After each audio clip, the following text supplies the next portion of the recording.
in high definition. Burned out homes and their quick-moving fire. The residents of the Shadow Ridge Apartments are adding up their losses. Those include both possessions and pets. As Gary Smolin shows us, hot weather and high winds made this a difficult fight for fire crews. Gary?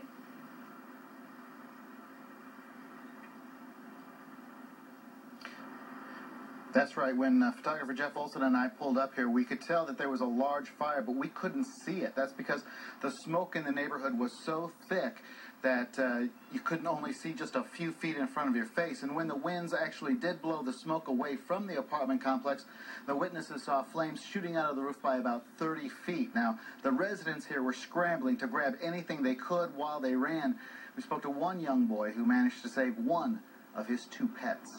10-year-old Jaden Porter holds onto his dog Jinx as tight as he can. Right now, Jinx is about the only comfort Jaden has. I'm thinking everything's destroyed and we're gonna be homeless. The Porter's apartment is right next to where they say the fire started. Jaden says he'd smelled smoke earlier, but he figured someone was grilling. And all that time, the fire was growing. And soon, everyone knew. We heard people screaming out fire, and there's shattered glass on the bottom thing. So I grabbed my dog and we went downstairs. But Jaden had to leave his pet gerbil Daphne behind. There simply wasn't time to save her. Moments later, the entire section of the apartment building was on fire.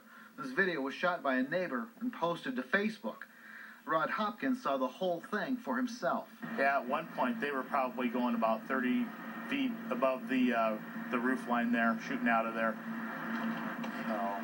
Lots of smoke, lots of fire. As bad as the fire was, it could have been a lot worse. The firewall built in between sections of the apartment building did its job, and with the help of firefighters, kept the fire isolated to the section where it started. Our exterior crews maintained a hose line on that, through the outside of the building, onto that firewall, and that helped a great deal from keeping it spreading to the other side of the building. And causing more damage and pain to the people who live here. With photographer Jeff Olson, Gary Smolin, Channel 6 News. We're told several people did suffer minor injuries at the scene, including a La Vista officer apparently injured trying to prevent a resident from entering the burning building. We do not have a condition of any of the injured. Well, the high